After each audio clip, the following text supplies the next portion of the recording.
Lambung kan tugasnya udah memecah, Mm-mm. kenapa harus repot-repot dalam tanda kutip dipecah duluan di mulut? Kan bisa toh kalau kalau misalkan makan cepet-cepet nih belum kekunya sempurna, kan toh sama lambung juga dipecah lagi.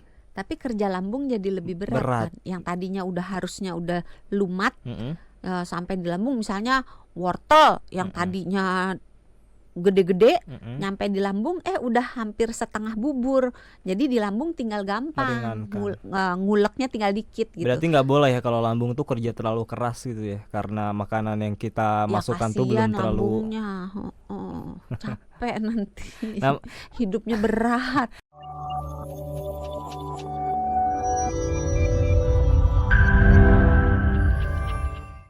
habis kekenyangan, udah kekenyangan makannya cepet-cepet, aduh Heeh. double tuh ya. Iya.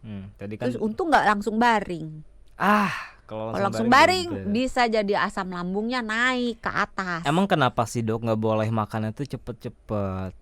Kenapa dok? Emang Udah bakalan makan bakalan dah. cepet-cepet, udah kekenyangan, udah baring gitu kan. Terus Mm-mm. pakai ikat pinggang kenceng Waduh, banget gitu. Terus mana perutnya gendut. Nah, waduh. itu udahlah itu. Semakin dekat menuju ke penyakit yang namanya GERD. Oh kalau sering makan cepet-cepet bisa kena GERD. Bukan cuma cepet-cepet, Mm-mm. tapi cepet-cepet kekenyangan berbaring. Kenapa kok bisa jadi larinya ke GERD dok? GERD itu sebenarnya adalah penyakit di mana asam lambung dan sebagian isi lambung bergerak dari arah lambung menuju ke arah mulut. Jadi Mm-mm. dia naik ke atas, nggak ada Mm. naik ke bawah ya, naik ke atas menuju ke arah mulut. Nah, hal ini bisa terjadi karena lambungnya diisi terlalu penuh atau ada dorongan dari area sekitar lambung, misalnya perutnya buncit atau mungkin ibu hamil atau posisinya dia tidur sehingga isi perutnya dalam tanda kutip bisa tumpah sedikit. Karena kalau dia duduk tegak kan lambungnya di bawah. Mm-mm. Isi lambung kan bentuknya kayak cairan gitu. Nah, hukum cairan kan akan menempati tempat yang paling bawah Bawah. kan.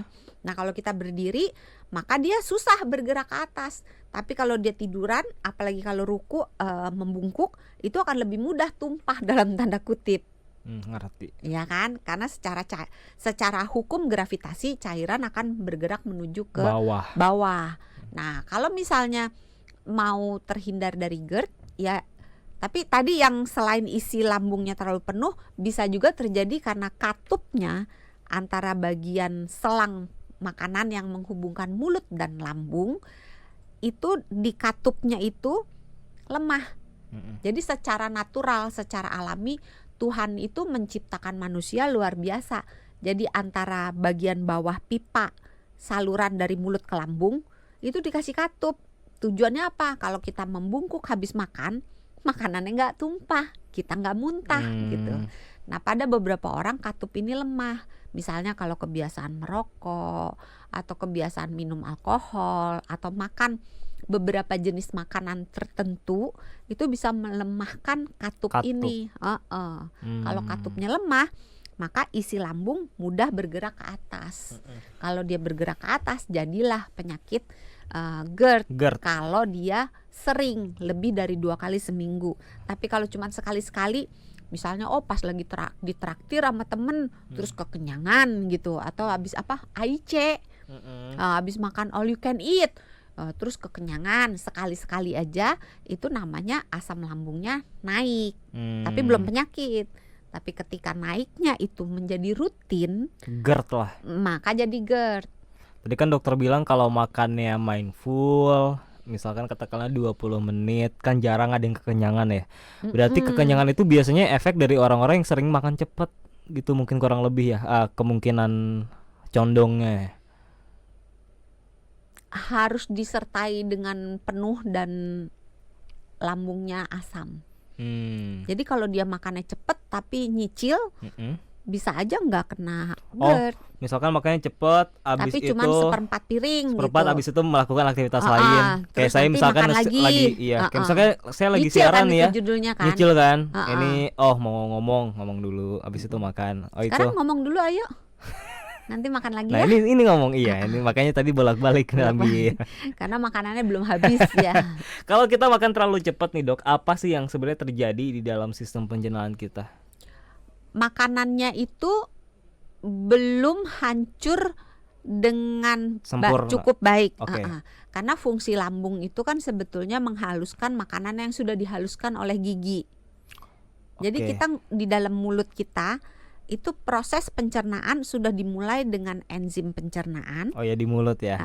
Masih ingat belajar. dulu kalau zaman dulu Iya, SD tuh ya belajar. suruh ngunyah nasi gitu kan.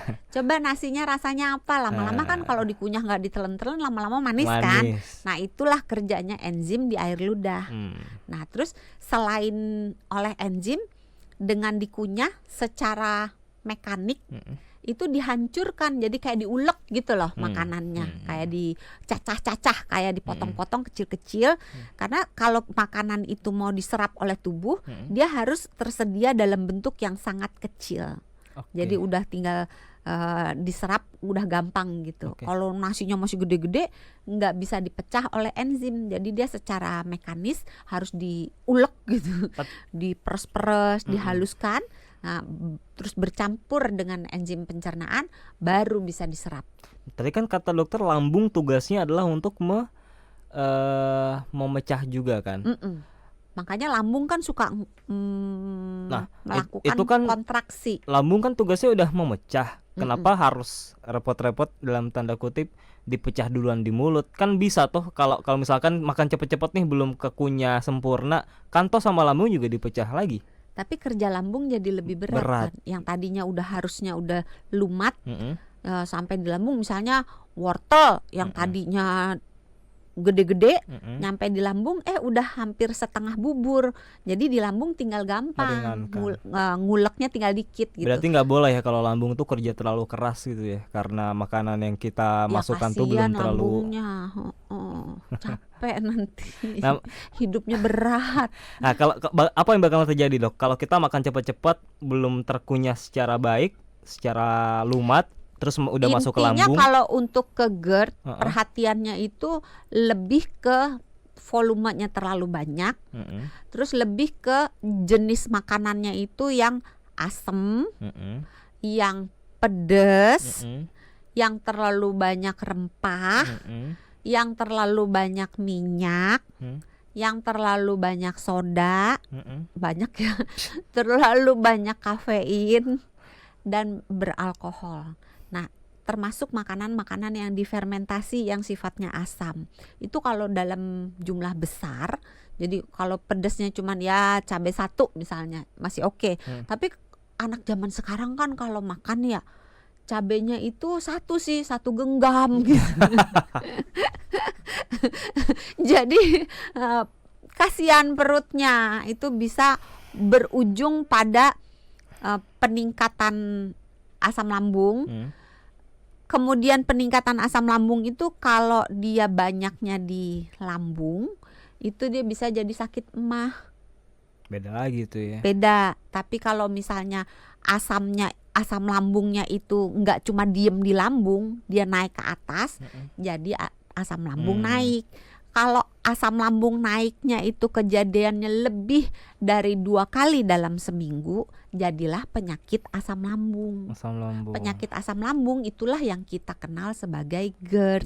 GERD itu sebetulnya singkatan gastroesophageal reflux disease. Jadi berbalik gitu, berbalik ke atas. Jadi kalau kita ngomongin makan cepat, sebenarnya kita lagi ngomongin soal GERD juga ya. Karena apakah efeknya hanya di GERD makan saja? Cepatnya sih, tapi lebih ke jumlahnya. Kalau dia kekenyangan, dia jenis makanannya buruk, apalagi kalau dia pada dasarnya sudah gemuk, terus pakai bajunya suka yang ketat-ketat, terutama di area pinggang, terus suka habis kenyang baring. Nah itu yang jadi sebenarnya ada hal-hal lain yang perlu diperhatikan selain makan cepat juga itu tadi ya. Jangan sampai kekenyangan. Terus kalau makan cepat aja, tapi dia misalnya makannya nggak pedes, nggak asem, itu pantangannya yang tadi itu nggak sebenarnya nggak apa-apa juga ya. Bukan nggak apa-apa juga. Nggak seberbahaya. Nggak seberbahaya kalau semuanya tadi itu di absen ada semua.